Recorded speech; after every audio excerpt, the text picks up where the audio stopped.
is global planetary galactic beings, or high, deities that we try to build on, use as building blocks while we having this human experience. So, for instance, hold on, I'm driving, so if y'all hear that little knocking, that's my turn signal. But for instance, using darkness as a tool, meaning discipline. You know how you meet that elder, whether it's man or a woman, someone you could be related to, a grandfather or uncle or aunt, or that older person, at your job or whatever the case might be. If you notice, they speak in parables. They talk about discipline. They always have certain words that they like to use to basically wrap their existence on earth around. So through discipline, they had to go through those dark times.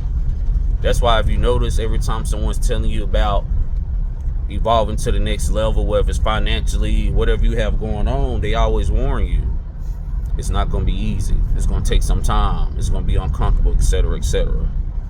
But you have to embrace that. You got to become one with that. That's part of becoming a dragon lord, because once again, you study these dragons in any movie, any TV show, Game of Thrones or the House of Dragons, in any movie, the dragons do not complain. And then, I know, of course, some people might be like, well, they don't speak, whatever the case might be, even though in some of the movies the dragons spoke telepathically. But the point is, they made every uncomfortable situation comfortable. There's no such thing as being uncomfortable. That's becoming a dragon lord. It's accepting and adopting. You have to accept and adopt, period. When you have dragons in these different movies and stuff, and some of them might be in ice, Arctic, cold environments. Some of them might live around a volcano. Some of them might live in the middle of nowhere, in a mountain, wherever they might be. They adopt and they terraform their environment and make it their world. That's what you have to do as a dragon lord. That's becoming a real true dragon lord. You have to adopt. Stop complaining. Stop trying to be comfortable. There's no such thing. Get that out of your head. There's no such thing, oh, I'm comfortable or I'm uncomfortable. We are here. Let's get this done. That's just what it is. Dragons only focus on the end game. Do you understand? They sit back, watch, and observe. That's what you have to do.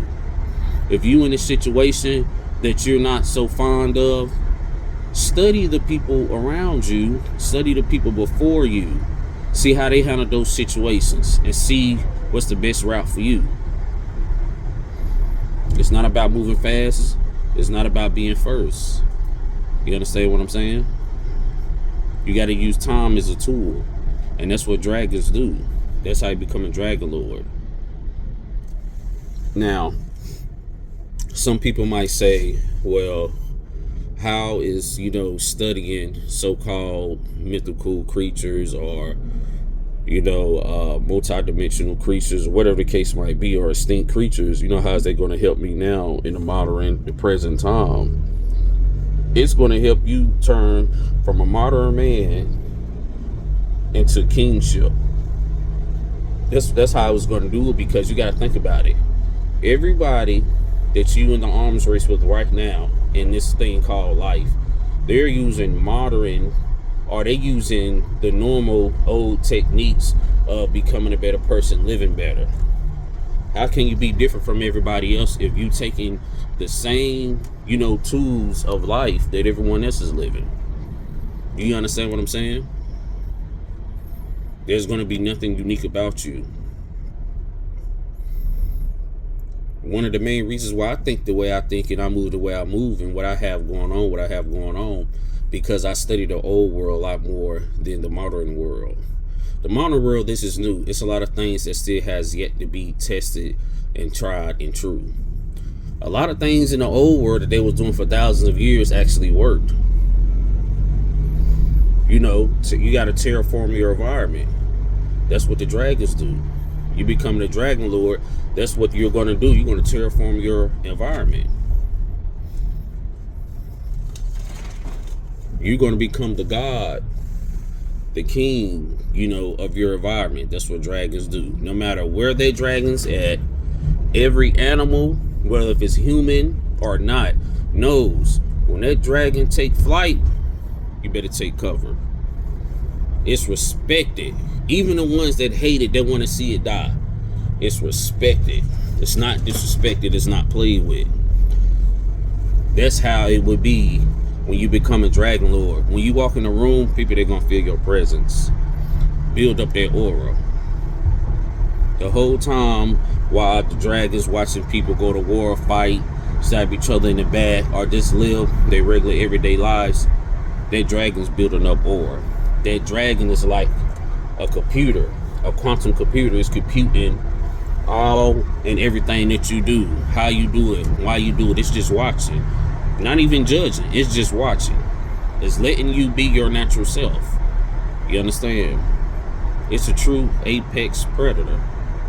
This is part of becoming apex, being a dragon lord, which I started getting into the science of becoming the apex, you know, in another future video or whatnot.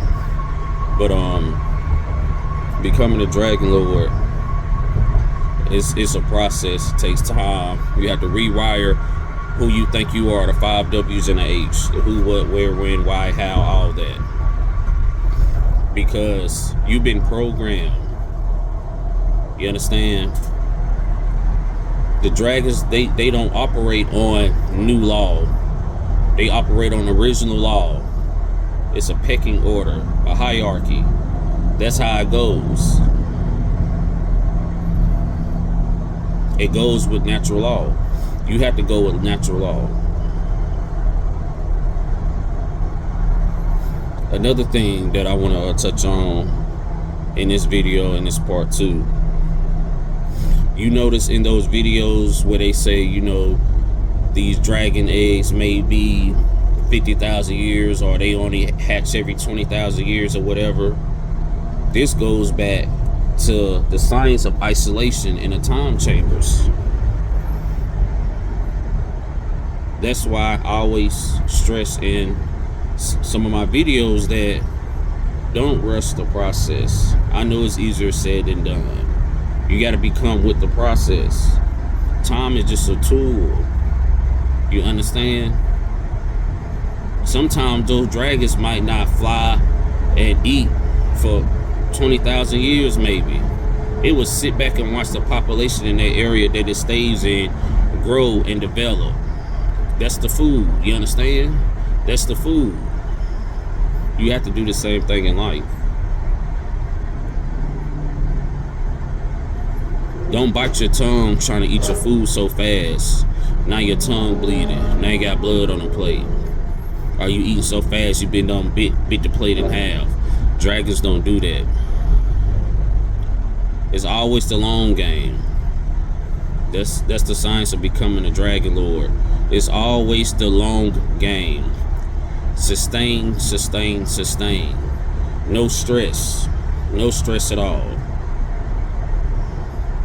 And accepting that war is a part of life. And it don't even have to be physical war. You understand? It's mental. Being highly intelligent.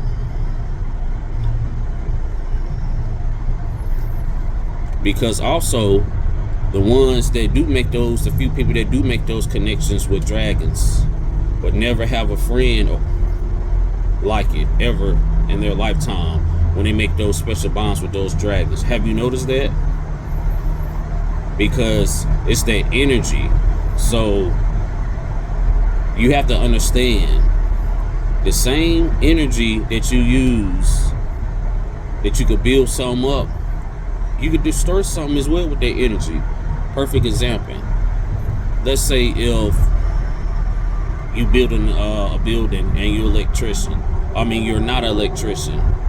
You not knowing anything about electricity. Okay, this the breaker, this the ground wire, etc., etc.